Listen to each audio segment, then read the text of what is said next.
अभी 8-10 दिन पहले ही मुझे चंद्रेश भाई जी ने कहा कि ये ट्रेनिंग होनी है। फिर दीदी का फ़ोन तो आया ही था कि ये राजर्षि विलेज का एक पहली बार कर रहे हैं, तो आप लोग दिनचर्या वगैरह भी थोड़ा सेट करो।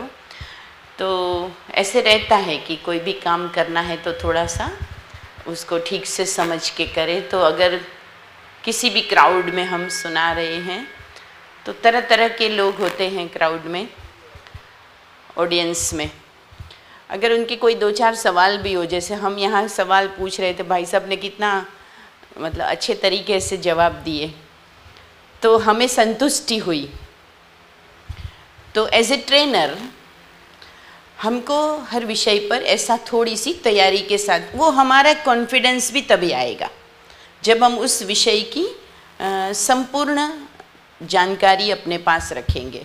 ऐसे नहीं कि बनी बनाई कोई पीपीटी है तो हमें केवल वो डिलीवर कर देना है, तो उसमें कॉन्फिडेंस नहीं होगा हमारे पास। ये सच बात है कि हम सारे फील्ड में गए नहीं हैं, लेकिन बाबा हमें सतयुग के लिए 16 कला संपूर्ण बना रहे हैं, सर्वगुण संपन्न बना रहे हैं, विश्व कल्याणकारी बना रहे हैं, इसलिए हमें सबकी सेवाएं करने का मौका इस समय मिल रहा है। तो है तो आखिर वो सब हमारे ही अपने परिवार है, अपने ही भाई बहनें हैं, तो उनका कल्याण तो करना ही है। तो मैंने भी थोड़ा सा स्टडी करके ही थोड़ी सी चीज़ों को तैयार किया है। मूल्यों को सिखाना है, ये हमारा मूल कार्य है और वो हम कर ही रहे हैं। हमारा कोर्स ये भी मूल्य सिखाने के लिए ही है, बाबा की मुरली मूल्य सिखाने के लिए ही है, और योग का शिविर कराते हैं, कमेंट्री कराते हैं, ये टोटल वही ट्रेनिंग है। तो हमारे सामने भले किसान हो, व्यापारी हो, अधिकारी हो, राजनेता हो, लेकिन जब हम पहले ही बाबा के महावाक्य को याद रखें कि वो एक आत्मा है, तो उस नाते से हमें उसका जब कल्याण करना है तो ईश्वरीय ज्ञान की कोर वैल्यूज़ वो तो यूज़ होगी। लेकिन बस यही है कि टेस्ट अनुसार थोड़ी रेसिपी बना के और वैसा उनको परोसना है। ये बात समझ लेना है कि उनको किस चीज़ से अट्रैक्शन होगा या उनको लगेगा ये मेरे लिए यूज़फुल है। जैसे मार्केट में भी यही बात होती है कि अच्छा व्यापारी वही सोचता है कि मैं ऐसी एडवर्टाइजमेंट करूं कि जिससे वो प्रोडक्ट खरीदने के लिए बंदा तैयार हो जाए। अब कभी कभी पूरी एडवर्टाइज आप देख लेते हैं, तब तक समझ में नहीं आता कि किस चीज़ की एडवर्टाइजमेंट है। ऐसी एडवर्टाइजमेंट बनाते हैं, है ना, और लास्ट में एकदम आता है कि अच्छा ये प्रॉब्लम आई ना, ये प्रॉब्लम आई है तो आप ये करो। एक व्यक्ति ट्रैफिक में फंसा हुआ है, पम पम पम पम चारों तरफ गाड़ियां कर रही है और वो बहुत परेशान हो रहा है, मतलब बाकी सब परेशान हो रहे हैं, वो क्या कर रहा है, एक म्यूज़िक बजा देता है अपनी गाड़ी में और वो उससे खूब आनंद ले रहा है। जब तक ट्रैफिक में बाकी सब लोग परेशान हैं वो आनंद ले रहा है। तो उसने एडवर्टाइज क्या चीज़ की कि आपके फ़ोन में या आपके पास वो म्यूज़िक हमेशा होना चाहिए, तो इसलिए आप एयरटेल ले लो, ये ले लो, वो ले लो, 24/7 आपको एंटरटेनमेंट मिलेगा। अब देखो एडवर्टाइज करनी किस चीज़ की है और सिचुएशन क्या है। तो मैं हमेशा ये चीज़ सोचती हूँ कि हमें अगर मार्केट वालों से सीखना हो तो ये सीखना चाहिए कि आपकी चीज़ को पहले से आप दे दोगे ना, तो उसको पता नहीं है कि ये मेरे काम की है भी कि नहीं। लेकिन एक एजुकेशन के लिए एक मंत्र है कि एजुकेशन देने का तरीका क्या होना चाहिए, नॉन टू अननोन चीज़ों तक ले जाना। जैसे हमने जब ए सीखा तो डायरेक्ट ए नहीं सीखा, हमको एप्पल के साथ ए सिखाया गया। एप्पल हम जानते थे खाने की चीज़ है, बच्चों को अच्छा लग रहा है, एप्पल के साथ ए सिखा दिया, ठीक है ना। बस इसी तरह से जो उनकी चीज़ें हैं उसको हम पहले समझ लें कि वो उनको पैसों की प्रॉब्लम होती है, फैमिली प्रॉब्लम होती है, टेंशन होता है, वो कभी कभी कर्ज के कारण परेशान होते हैं, उनकी संगठन में कुछ तकलीफ़ें होती है, तो वहाँ हमको उस तरह से अपनी चीज़ को फिर एंटर करना है। बस यही हर एक वर्ग के लिए शायद कॉमन है। तो अभी आज हम देखेंगे किसान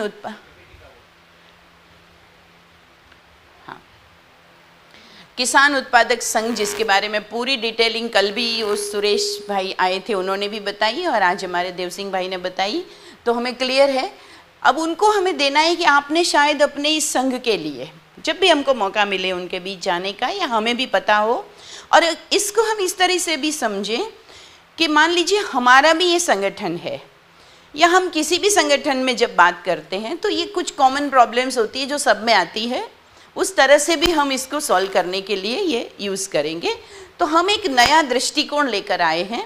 आपने आज तक अपने संगठन की कई मीटिंगें की होगी और कई सारी चीज़ें सॉल्व की होगी, आपके सामने प्रॉब्लम आई होगी, आपने फेस किया होगा, लेकिन एज ए स्पिरिचुअल गाइड हम आपको कुछ नए दृष्टिकोण से, एक नए एंगल से सोचने के लिए कुछ बातें दे रहे हैं। आपको अच्छी लगे तो आप सोचना, आपको काम आए तो आप उसको एडॉप्ट करना, नहीं तो भी जानकारी तो हमेशा अच्छी ही होती है, ज्ञान तो हमेशा अच्छा ही होता है।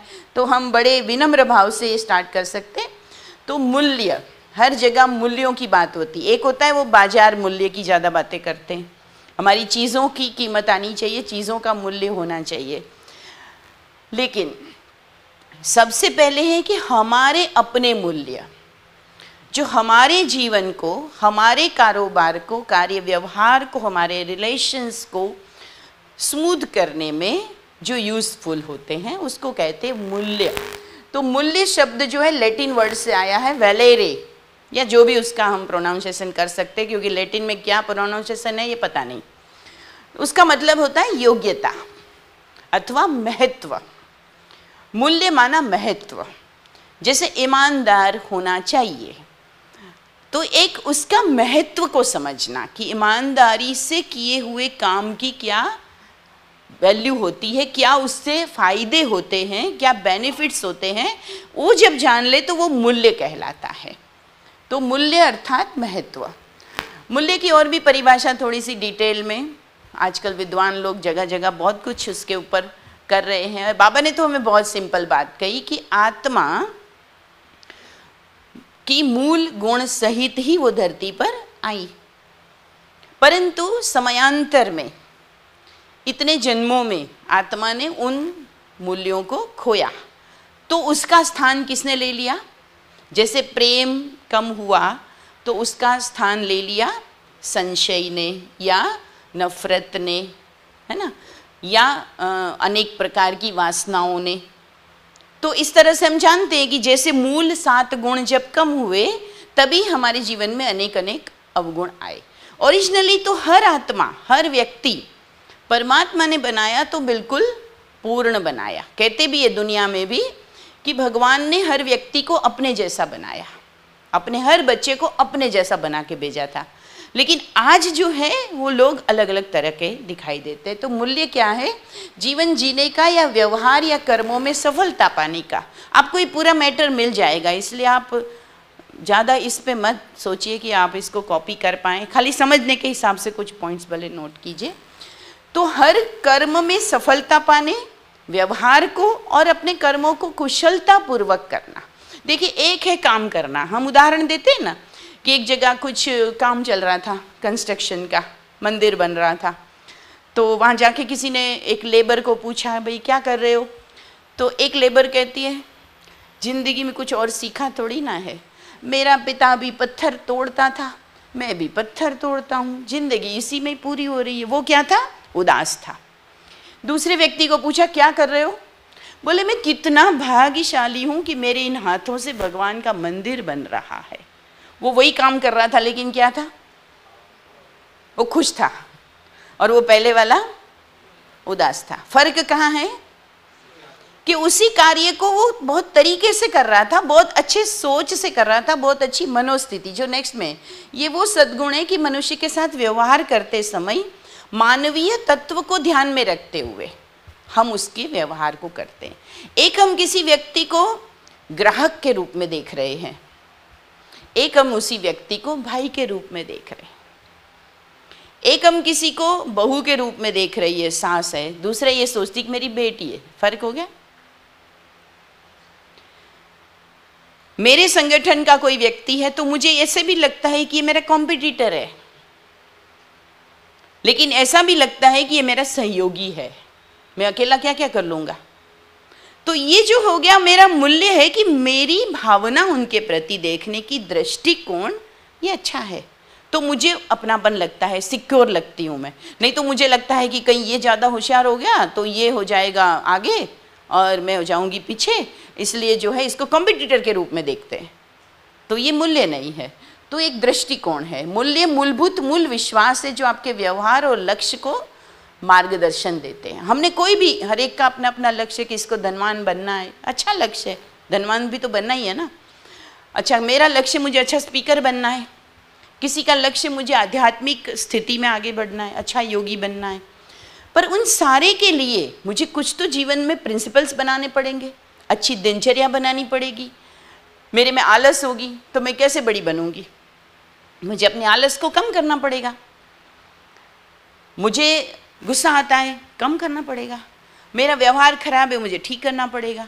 तो ये वो चीज़ें हैं कि हमें समग्र सफलता पाने में जो जो चीज़ें ज़रूरी होगी, ये दिलाने वाली, ये इंगित करने वाली, वो है हमारे मूल्य। अभी एफपीओ के कार्य तो बहुत सारे, मैंने तो सिर्फ गूगल से कुछ कॉपी किया था, तो आपने तो हमने सबने समझ ही लिया कि इनको जो है बहुत अच्छी दूसरों के साथ बार्गेनिंग करनी होती है, अपने माल की सौदेबाजी, कम लागत हो, ये काम लग गया है, कम लागत हो उसके लिए सोचते हैं। जैसे आपने कहा कि प्रोसेसिंग में जाओ, स्टोर कर लो, समय आने पर बेचो, पहले से नहीं बेचो, तो लागत कैसे ज़्यादा, मतलब चीज़ों में कम लागत लगे, उपज ज़्यादा हो। फिर एक प्रॉपर टेक्निक, फिर अच्छे धन कमाने के लिए, या कहाँ से हमें लोन मिलेगा, कहाँ से हमें क्या मिलेगा, वो सारा उनको सोचना है। कहाँ बेटर मार्केट है। हमारे यहाँ एक भाई है, तो वो रहते तो इधर है नॉर्थ गुजरात में, लेकिन वो हिमाचल में जाते हैं, कहाँ जाते हैं, वहाँ से सीज़न में एप्पल ले आते हैं। अच्छा, हमने उनके कोल्ड स्टोरेज में देखा तो हिमाचल वाला एप्पल है, ग्रीन एप्पल है, वो यहाँ तो नहीं होता है। तो हमने उनको बोला कि ये कितना समय पहले का है, बोले 8 महीना पहले का है, और वो आज भी बेचते हैं, फ्रेश होता है, कोल्ड स्टोरेज में वैसा रखते हैं। तो देखिए इनका बुद्धि कितनी चलती है कि हम जब वहाँ बहुत सीज़न है तो हम ले आएँ, फिर जब यहाँ ज़रूरत है तब उसको हम बेचेंगे। तो ये सारा उनका जो अपने काम का है। फिर जहाँ कहीं भी उनके लिए नीतिगत बहस होती है तो वहाँ अपनी आवाज़ उठाना, लीडरशिप क्वालिटी वो भी उनके अंदर ज़रूरी होती है कि भाई नहीं, हमारे एफपीओ के लिए आप ये करो, डिमांड करते हैं सरकार से चाहे और जगह से। फिर संगठन, सबसे बड़ी जो चीज़ जहाँ हमें अप्लाई करनी है अपनी स्पिरिचुअलिटी, वो है संगठन की मजबूती। बहुत जगह पर, चाहे कोई एनजीओ है, चाहे एफपीओ है, आईपीओ है, ये लोग सबसे बड़ी चीज़ जो फेस करते हैं, हमें नहीं कहना है पर हम उनसे पूछ सकते हैं कि आपको क्या लगता है संगठन में जो आप 7 लोग, 10 लोग, 500 लोग जो भी जुड़ते हैं, तो उनके साथ चलने में, उनको सबको साथ लेके चलने में सहज लगता है कि मुश्किल लगता है? सबकी राय होती है अलग अलग, सबका बैकग्राउंड अलग अलग होता है, तो वो क्या कहेंगे, क्या कहेंगे? वो मुश्किल लगता है ना। घाट घाट का पानी, सबका अपना अपना घर घर का है ना।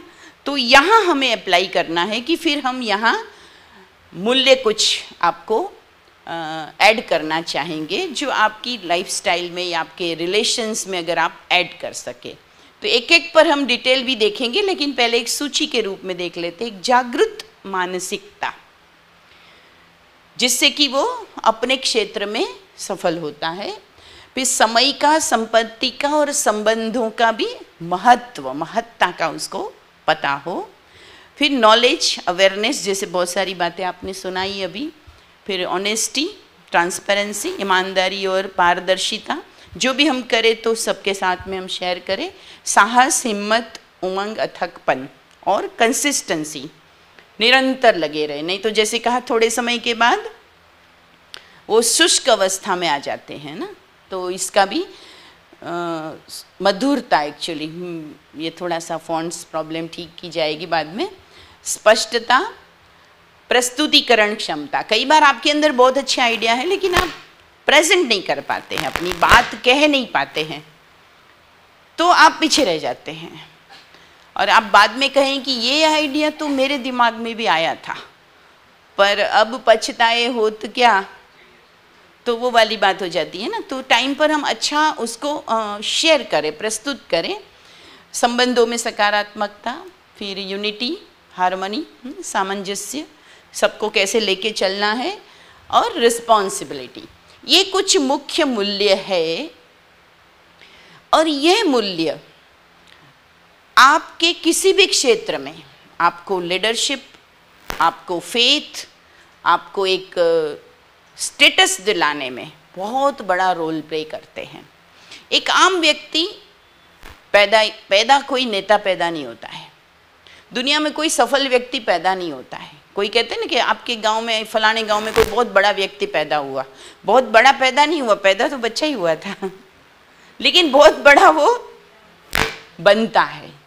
हर व्यक्ति बड़ा कॉमन रूप से अपनी यात्रा को शुरू करता है, लेकिन कुछ चीज़ें हैं जब वो ऐड करता जाता है अपनी लाइफ में, तब क्या हो जाता है, उसकी लाइफ की और उसकी अपनी वैल्यू उसके सराउंडिंग्स में, समाज में, जहाँ पे भी उसका कार्य क्षेत्र है वो बढ़ती जाती है।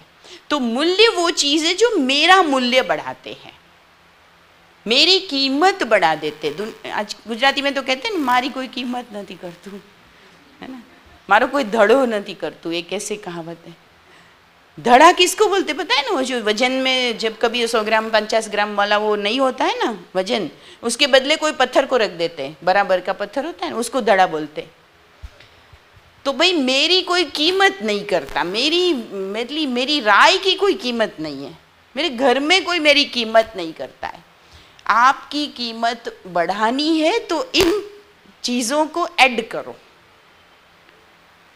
वैल्यूज को ऐड करो। कहीं ना कहीं कुछ ऐसा है जिससे आपकी या तो विश्वसनीयता खतरे में आ रही है, आपका वे ऑफ टॉकिंग, आपकी स्वीटनेस, आपका प्रेजेंस ऑफ माइंड, कुछ तो है कि जो कहीं कम होने से जो वैल्यू आप सोच रहे हैं, डिजर्व करते हैं आप, लेकिन आपके पास स्टिल अभी तक नहीं है, वो नहीं मिली आपको, लेकिन यू कैन अचीव। तो अभी हम एक एक चीज़ थोड़ा सा लेते हैं। जागृत मानसिकता क्या है? अब हमें एक एक चीज़ में थोड़ा थोड़ा स्पिरिचुअलिटी को ऐड करना। हम लास्ट में इनको क्लियर करते हैं। स्पिरिचुअलिटी ये नहीं है कि फलाना वेद आपने पढ़ा कि नहीं पढ़ा, रोज के इतने मंत्र बोलते हो कि नहीं बोलते हो, ये स्पिरिचुअलिटी नहीं है। कौन से गुरु का फोटो टांगते हो गले में, ये स्पिरिचुअलिटी नहीं है। स्पिरिचुअलिटी ये है कि भगवान ने जिस उद्देश्य से आपको भेजा, इस धरती के इस नाटक का जो उद्देश्य है, भगवान की रचना है संसार रूपी नाटक, उसमें आपका जो रोल है उसको आप कितना अच्छा न्याय देते हैं, बस यही स्पिरिचुअल बनना है। नहीं तो आजकल स्पिरिचुअलिटी से मतलब पहले ही कई लोग तो कहते लो अभी यहाँ भी ये आ गए, मतलब ये हमको क्या, ये ड्रेस वाले क्या सिखाने आ गए, ऐसा जो एकदम से नहीं जानते उनको लगता है ना। तो इसलिए प्रतिपल बदलते बाजार में एक जागरूक व्यक्तित्व ही सफलता के सोपान प्राप्त करता है। आपको मालूम है विश्व की सबसे लंबी गाड़ी कौन सी है, सबसे बड़ी, पता होगा आपको?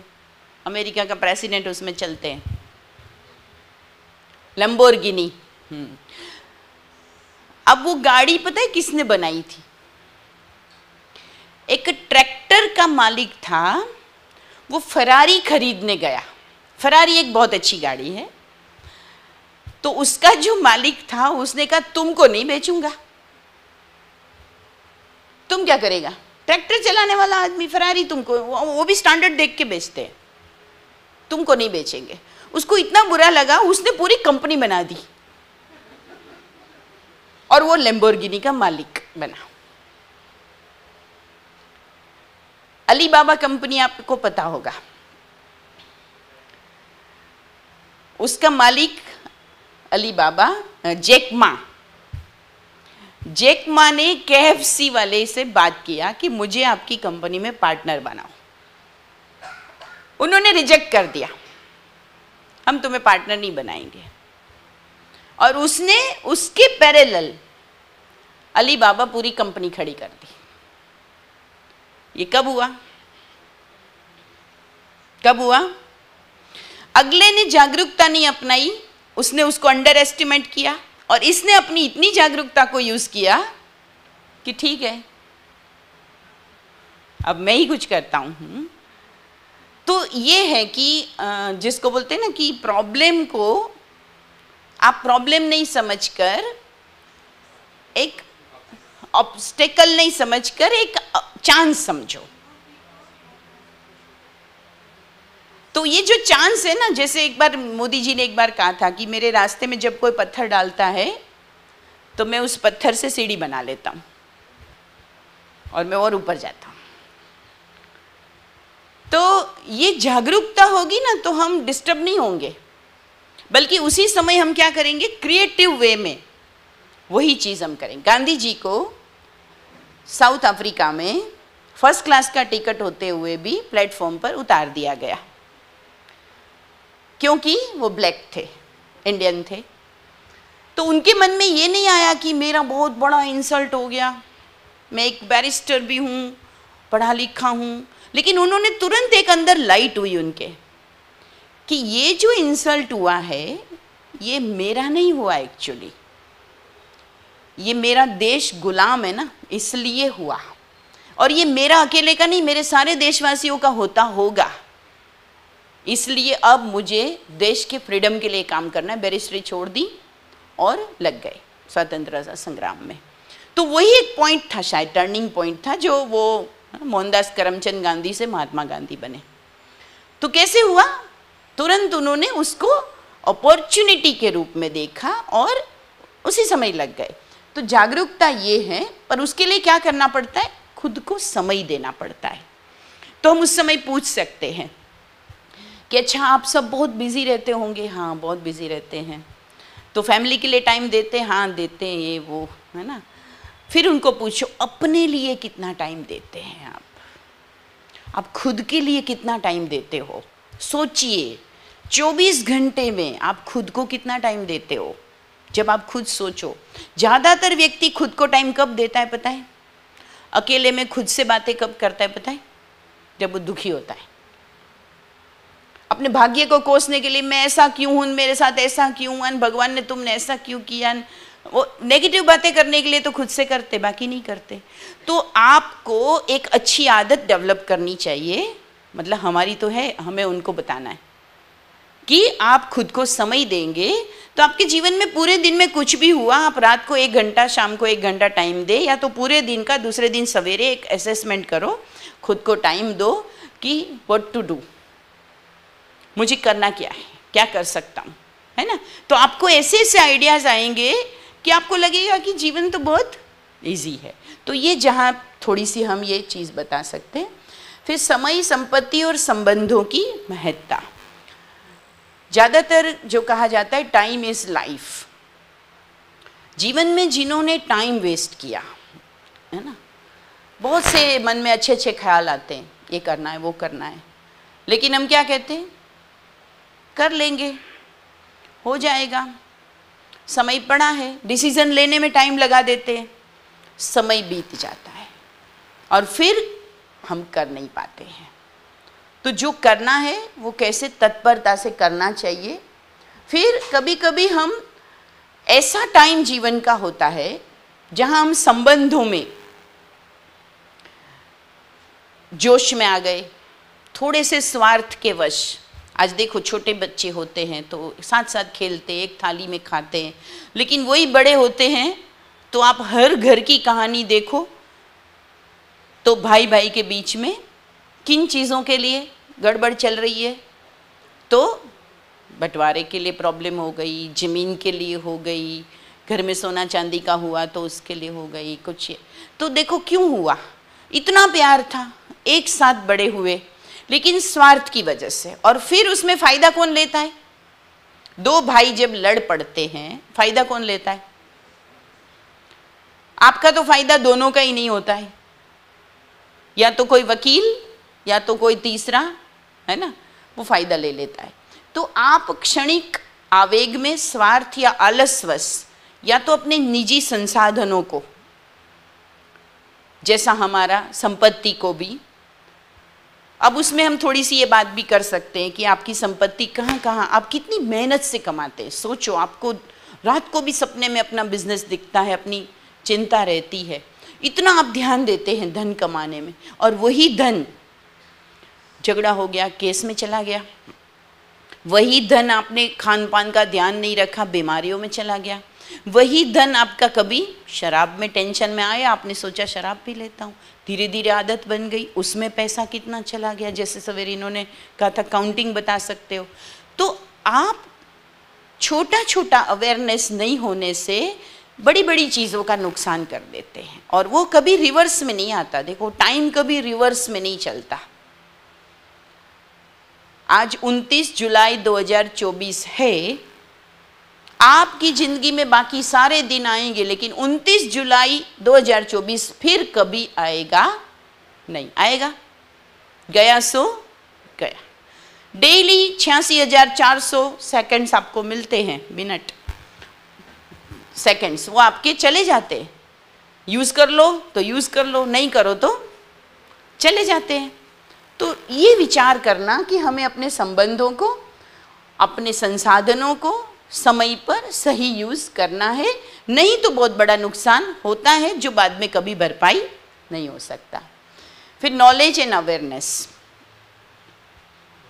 जैसे दीदियाँ बता रहे थे, मुझे जब फर्स्ट टाइम चांस मिला कि मुझे बॉम्बे में जाके जैन लोगों को सुनाना है, तो मुझे संतुष्टि नहीं थी कि मैं 2-4-5 पेज पढ़कर या करके मैं सुना सकूं, क्योंकि एक अलग पूरा चैलेंजेबल बात थी। तो मैंने राजस्थान में तेरा पंथ की यूनिवर्सिटी है नागौर के अंदर, लाडनू में, तो वहाँ का मैंने 3 साल का ग्रेजुएशन का पूरा कोर्स कर लिया। सारी की सारी किताबें, सिर्फ एग्ज़ाम नहीं दी, बाकी टोटल पूरा का पूरा पढ़ लिया। उसके बाद ही मैं पहला प्रवचन करने गई। उसके बाद मुझे खुद को जो कॉन्फिडेंस आया, जो संतुष्टि में दे पाई। तो कोई भी फील्ड है, व्यक्ति को क्या करना है? नॉलेज बढ़ानी है, और अवेयरनेस किस समय क्या जरूरी है, ये हमें ज़रूर करना चाहिए। और वैसे भी आजकल हमारे लिए नॉलेज बढ़ाना बहुत इजी है ना, हर समय हमारे पास है गूगल गुरु। पहले तो लोग जाते थे गुफाओं में, कंदराओं में। इस बार वो गुरु पूर्णिमा थी ना, तो एक व्यक्ति ने बहुत अच्छा हो गूगल का बोर्ड लगा था, वहाँ ऐसे फोटो नहीं, गुरु तो है ना आपके पास, 24 घंटा मोबाइल आपके हाथ में है। क्या यूज करते हैं हम? क्या यूज करते हैं? खूब पढ़िए, हर विषय को पढ़िए, खूब पढ़िए, पूरा वसूल कर लीजिए। आपके पास जियो है, एयरटेल है, जो भी कंपनी का फायदा ले लीजिए, डाटा का फायदा ले लीजिए पूरा। क्यों वेस्ट करते हैं? तो क्या होगा, निरंतर प्रगति और सफलता के लिए किसी भी क्षेत्र में आने वाले समय में क्या परिवर्तन होंगे, उसके लिए आप जागृत रहेंगे। क्या समय आने वाला है, उसके लिए आप तैयार रहेंगे। आज तो चल रहा है, लेकिन हमें भी पता है, जैसे आज सवेरे एक बात हुई थी कि आने वाले समय में हमारे यहाँ वृद्धों की संख्या बढ़ेगी। हकीकत है, जापान में ये स्थिति है, चाइना में ये स्थिति है। यंगस्टर्स जो है वो अकेले ही रहना पसंद करते, फैमिली बना ही नहीं रहे हैं, तो धीरे धीरे ये होगा, है ना। ऐसी बहुत सी चैलेंजेस हमारी लाइफ में भी आएंगी, तो हम प्रिपेयर रहेंगे। ऐसे ही हमें उनको भी समझाना है कि आज आपका शरीर चल रहा है, आज आपके साथ आपका बेटा है, फिर वो दूर कहीं होगा, आपका पार्टनर कहीं साथ में नहीं होगा। आप इन सब चीज़ों के लिए तैयार रहेंगे, तो आगे की हर योजना बनाने के लिए आपको अपने लिए अवेयरनेस चाहिए। तो नॉलेज कहाँ कहाँ से मिल सकती है? आपके एरिया की नॉलेज अलग हो सकती है, लेकिन आप एक ऐसी नॉलेज जिससे आप सदा ही जागृत रहेंगे, वो नॉलेज आप जरूर लीजिए। जैसे हम आज आपके सामने खड़े हैं, ऐसे उनको आप बताएं, हमारा ये फील्ड नहीं है, लेकिन हमें ये चैलेंज के रूप में मिला, हमें ये काम कल्याण के भाव से करना है, तो हम आज आपके बारे में भी कुछ सोच पा रहे हैं। तो आपकी ज़रूरत दुनिया के कितने ही लोगों को हो सकती है, उनके लिए भी आप काम कर सकते हैं। तो आपके जीवन में ये सतत अवेयरनेस की ज़रूरत है। और कहा गया है कि योगी जो होता है वही सतत जागता रहता है। वैसे भी देखिए, कहते हैं शिव के मंदिर में कभी ताला नहीं लगता। देने वाला 24/7 दे रहा है। कमी किसकी है? लेने वालों की। अगर हम लेने वाले नहीं लेंगे तो हम ही पीछे रह जाएंगे। इस तरह की कुछ अच्छे एग्जाम्पल्स आप दे सकते हैं। ईमानदारी और पारदर्शिता, honesty is the best policy. ये शायद बच्चों को प्राइमरी स्कूल से पढ़ाया जाता है, लेकिन ऑनेस्टी सिखाएगा कौन? कई बार ट्रक्स के पीछे लिखा होता है 100 में से 99 बेईमान, फिर भी मेरा देश महान। तो हम खुद ही देखते हैं कि ईमानदारी की बात करना अलग है। एक भाई ने बहुत सुंदर बात कही थी कि आज की तारीख में ईमानदार कौन? प्रश्न पूछा तो उत्तर क्या आया पता है? जिसको अभी तक बेईमानी का चांस नहीं मिला।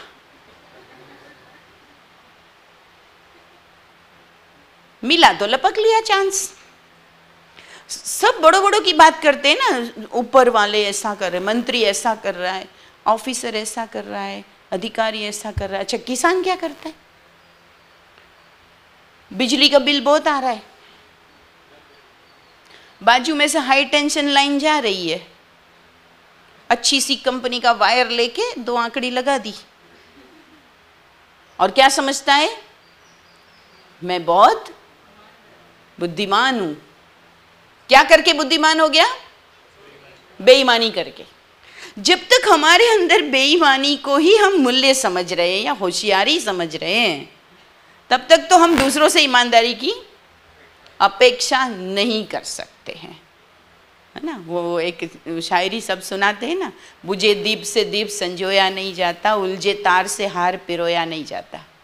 औरों को बदलना है तो शुरुआत खुद से करो, क्योंकि गंदे नीर से चीर को धोया नहीं जाता।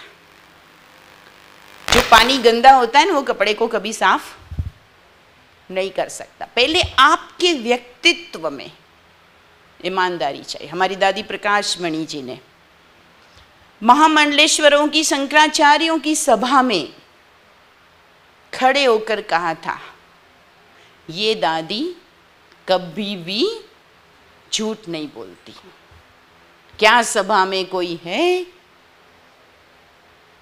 जो कहे कि मैं कभी झूठ नहीं बोलता? सन्न हो गए सभी। और दादी का व्यक्तित्व ऐसा, उनके सामने उस समय भी कोई कैसे बोले कि हाँ मैं भी झूठ नहीं। हम ये तो कहते झूठ मुझे पसंद नहीं, किसका? दूसरों का। दूसरे मेरे से झूठ बोले मुझे बिल्कुल पसंद नहीं, लेकिन सुविधा अनुसार पीछे के दरवाजे से मैं बोलती हूँ। माना मेरा झूठ चलता है, ऐसे तो नहीं चलेगा ना। तो दुनिया में भी क्या हो रहा है? ऑनेस्टी की अपनी अपनी परिभाषा बना ली लोगों ने। उनको ये नहीं करना चाहिए। मुझे क्या, मैं अपनी दिल पर हाथ रख के कह सकती हूँ कि मैं ईमानदार हूँ? ये उनको महसूस करा है। ये अंतःकरण से बात करने की बात है। ईमानदार व्यक्ति को ही अपने संगठन में सच्चा सम्मान मिलता है। आजकल सम्मान भी लोग खरीदते,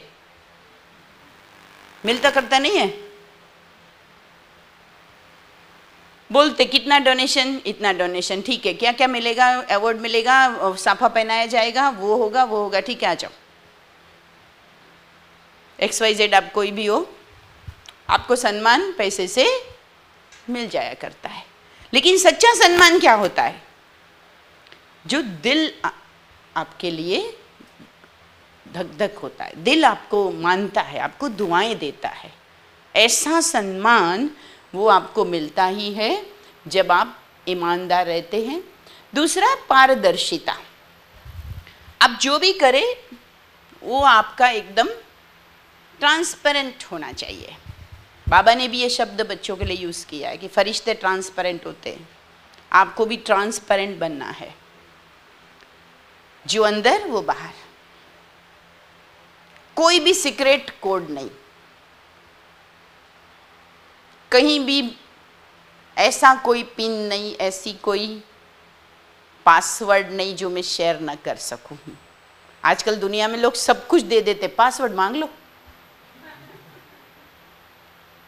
मोबाइल का पासवर्ड मांग लो, नहीं देंगे, बाकी सब ले लो, जिंदगी ले लो।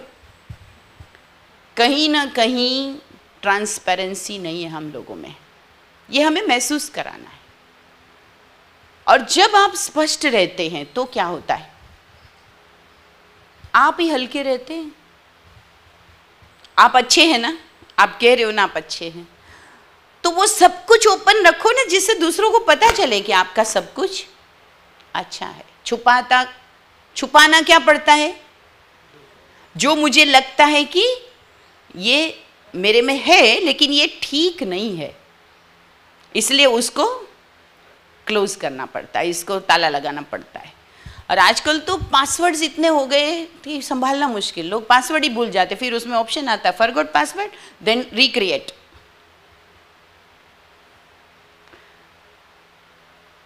मेरा अपना पर्सनल जीवन में हमारी बहनें जानती है, किसी भी प्रकार की चाबी ना अटैची में ना घर में, किधर भी ताला नहीं है और कभी भी नहीं रखती। मेरे फ़ोन में ऑनलाइन बैंकिंग के कारण पासवर्ड डालना पड़ा है, वो सबको पता है कौन सा है, क्या कोई भी फ़ोन उठा के पूछो, यूज़ कर सकता है।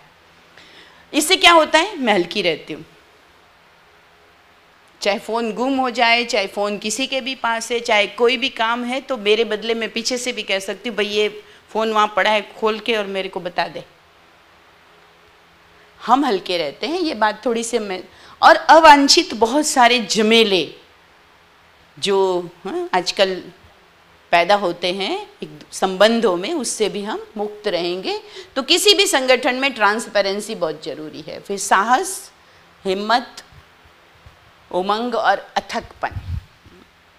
तो हम कुछ स्लोगन्स ही खाली इसमें शेयर किए हैं। आप जिस तरह से भी चाहिए, देखिए ऐसा कुछ भी नहीं है कि मैं समझा रही हूँ वैसा आपको समझाना है, यही स्लाइड दिखानी है, ऐसा कुछ भी नहीं है। आप जितना चाहे इसमें क्रिएटिव अपना आपको लगता है वो ऐड कीजिए, जिस तरीके की व्याख्या करना चाहे आप करिए, जिस तरह का एग्जाम्पल देना चाहे दीजिए, ये आपके ऊपर है ना। साहस सर्व गुणों का राजा है, क्योंकि जब एक बार पहला कदम उठाते हैं ना, उसके बाद सारी सफलताएं होती है। हम उदाहरण देते हैं बच्चों को भी कि अगर शर्ट का पहला बटन आपने गलत बंद कर दिया तो क्या बाकी के बटन सही होंगे? जब तक आपने उस पहले बटन को ठीक नहीं किया तो बाकी के बटन भी ठीक नहीं होते। तो साहस माना पहला कदम उठाना, और वो प्रॉपर उठाना, हिम्मत से उठाना। उसके बाद तो अकेला चला था मैं जानिबे मंजिल पर, लोग मिलते गए कारवां बनता चला। हर एक व्यक्ति को पहले अकेले ही चलना होता है, फिर बहुत से लोग अपने आप में फेथ क्रिएट करते हैं और वो हो जाता है। हिम्मत से ईश्वर की भी मदद मिलती है।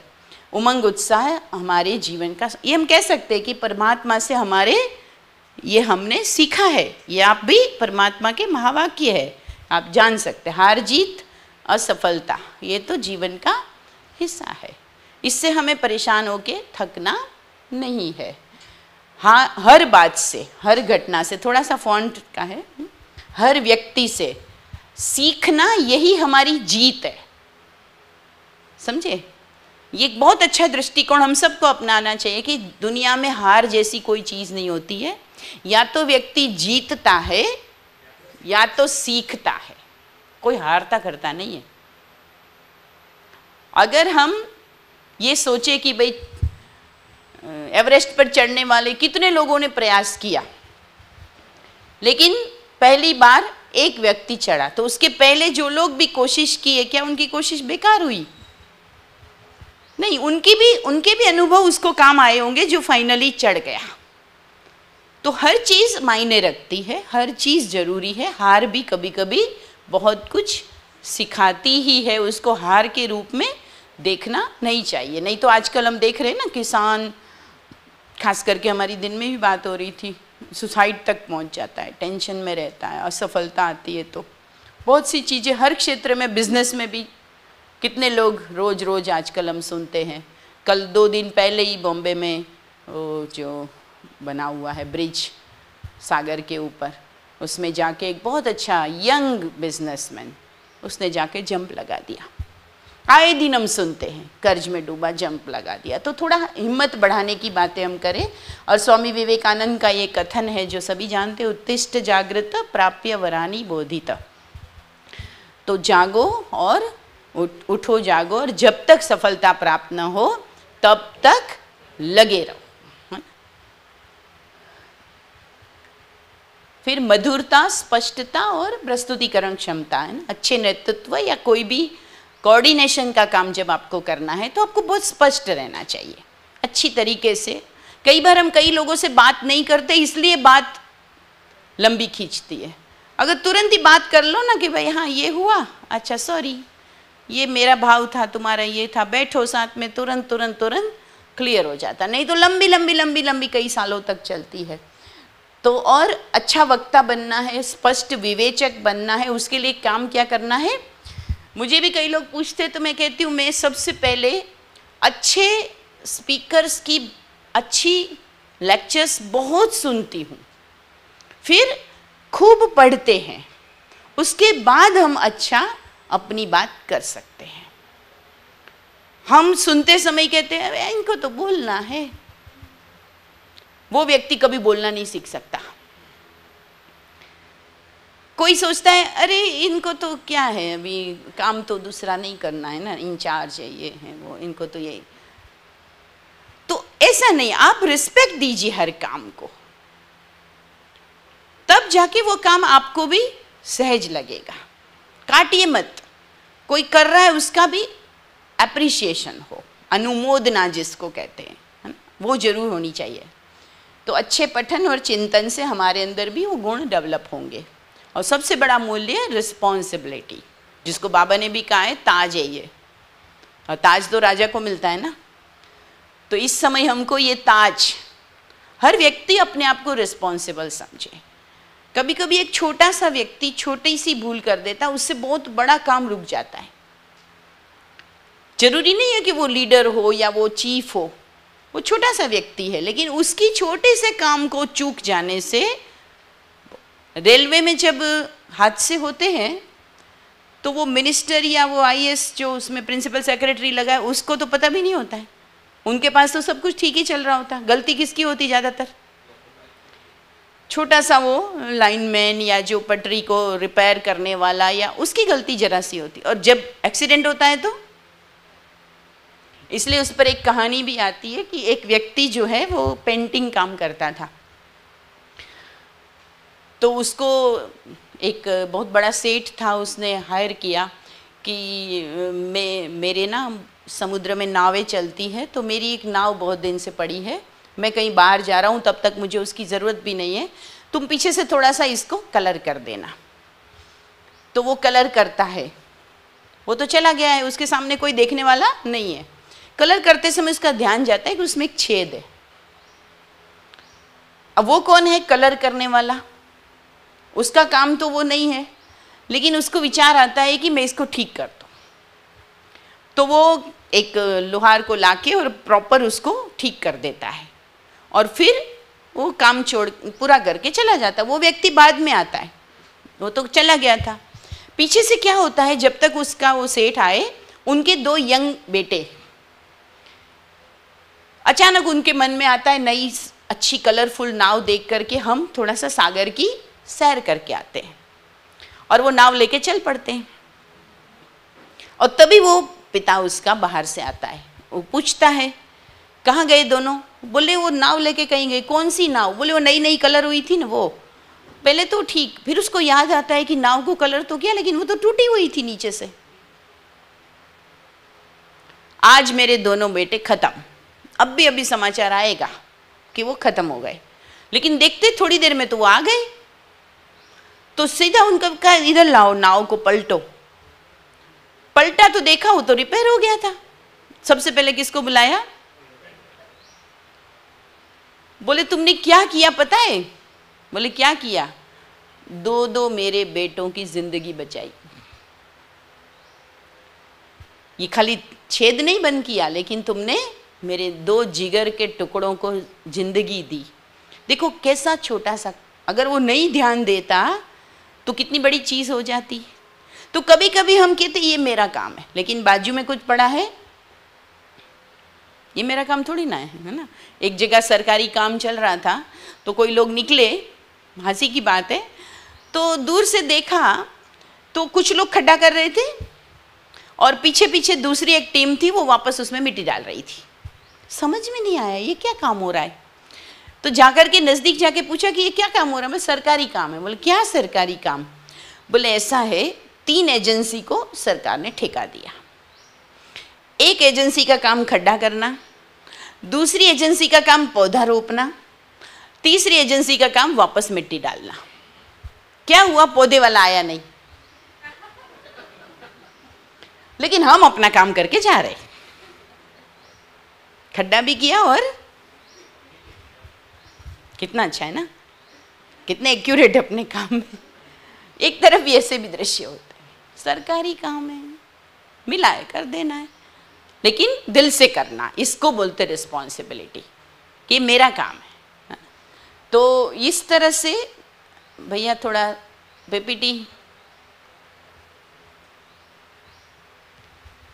तो जिम्मेदारी क्या है? ऐसा मूल्य है जो पहले तो आपके अंदर खुद अपने लिए विश्वास उत्पन्न करता है, दूसरों का सम्मान मिलता है, और छोटे छोटे काम जब आप जिम्मेदारी से करते हैं तो आपको बड़े बड़े काम ऑटोमेटिक मिलते हैं। कुछ लोग आगे बढ़ते हैं ना, तो दूसरों को लगता है क्या किया होगा? जैक मारा होगा या पॉलिश किया होगा, बटरिंग किया होगा, बहुत सारी चीजें यूज होती है, चापलूसी की होगी। लेकिन आगे बढ़ने का सिर्फ और सिर्फ एक ही तरीका है, आपको मिले हुए काम को पूरा न्याय दो, पूरी जिम्मेदारी से करो। देखने वाला देख रहा है और वो उससे बड़े काम आपको देता रहता है। संबंधों में सकारात्मकता और विश्वास, ये हमने थोड़ा पहले भी लिया है कि सबके साथ में पॉजिटिव एटीट्यूड अपनाएं। कोई को हम ये कह देते तू कोई काम का नहीं, कभी नहीं। दीवार पर लगी हुई बंद घड़ी भी दिन में 2 बार सही टाइम बताती है कि नहीं? कोई भी व्यक्ति बिल्कुल बेकार नहीं होता है। आपको यूज करना आना चाहिए कि उसको कहाँ यूज करना। गूंगा है, कहाँ यूज करना, देख नहीं पाता, कहाँ यूज करना, पढ़ा लिखा नहीं है, कहाँ यूज करना, बहुत पढ़ा लिखा है, उसको कहाँ यूज करना। तो आपका अंदर ये भाव होगा कि मुझे सबको लेके चलना है, सबके लिए आप एक पॉजिटिव एटीट्यूड रखेंगे तो आप बहुत सारा यूज़ भी कर पाएंगे। दूसरा, छोटी छोटी बातें होती है, उसमें क्या करना पड़ेगा? लेट गो करना पड़ेगा, है ना। हर जगह हम जज नहीं बने, परमात्मा भी है तो जज, लेकिन हर जगह जज नहीं बनता है। वो 1 बार 2 बार 3 बार वो भी क्या करता है? चांस देता है।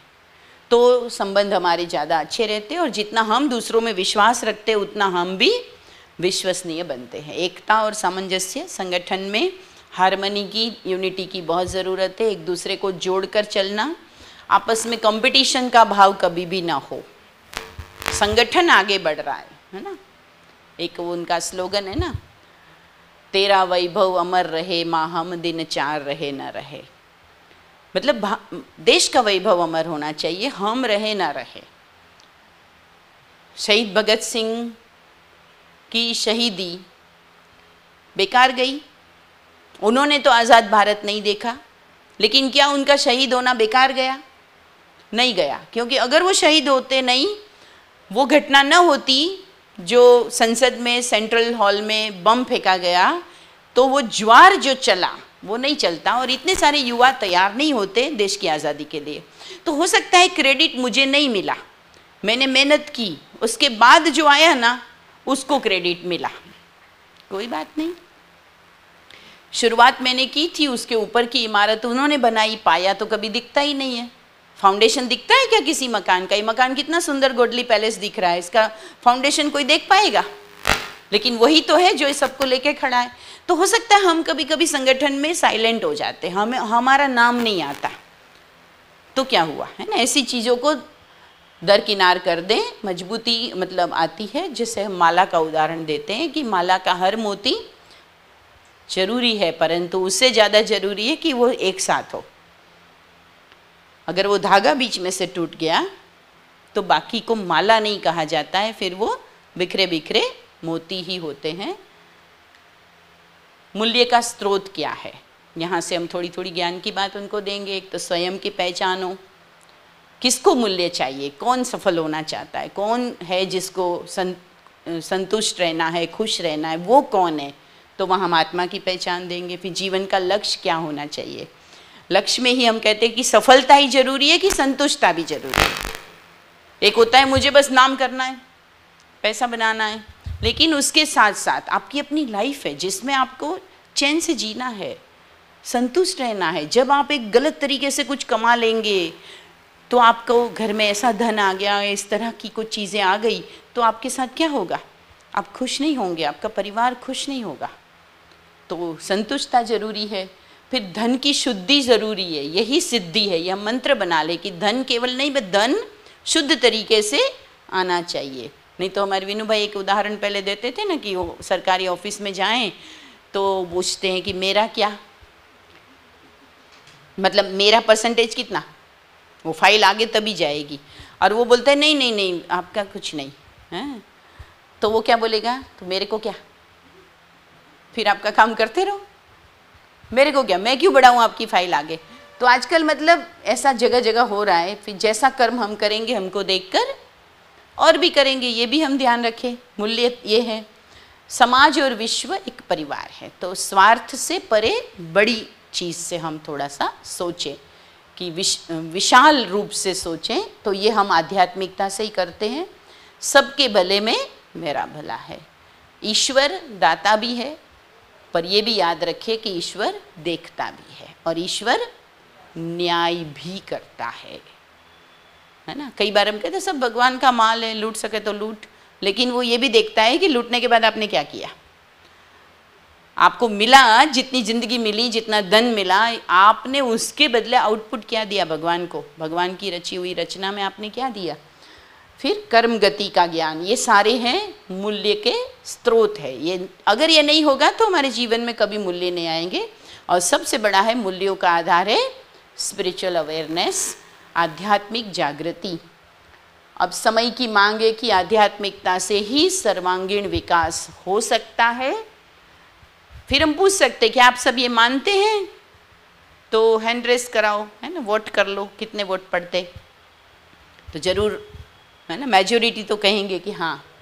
तो अगर ये नैतिकता और सदाचार जो हमारे जीवन में आध्यात्मिकता से आते वो नहीं आ रहे हैं, तो क्या प्रॉब्लम्स आती है हमारे सामने हैं। चारों तरफ हम देखते हैं भ्रष्टाचार से हम परेशान हैं, स्कूल की एडमिशन से लेकर हर जगह पर, है ना, आप परेशान हो जाते हैं कि पैसा देके काम हो रहा है, ये हो रहा है, क्या आप इसको मिटाना नहीं चाहेंगे समाज से।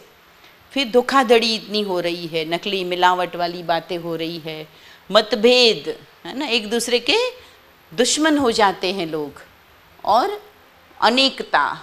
फिर उस तनाव में आज क्या क्या हो रहा है ना, लोग नशा पता कर लेते हैं, तनाव में ही परिवारों में झगड़े हो रहे हैं। तनाव वाला व्यक्ति ही हाई ब्लड प्रेशर, हाइपरटेंशन, है ना, ब्रेन स्ट्रोक, हार्ट स्ट्रोक, क्या क्या हो रहा है उसको।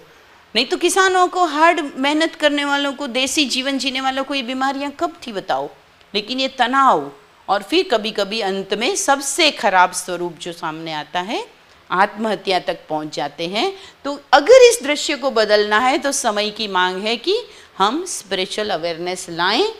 तो ये कुछ अनमोल वचन परमात्मा के, आदर्श जीवन मूल्य से करे व्यवहार, हर कार्य बने महान, दुआएं लेना दुआएं देना, यही है सच्चा लेन देन, है ना। लेन देन तो करना ही है, पर हर लेन देन के वक्त ध्यान रहे कि उसके साथ दुआएं भी आई कि नहीं। और मैंने भी दुआएं दी या मन खट्टा करके चल भाई ले जा, दे दिया, ऐसे नहीं, है ना। तो प्रेम से।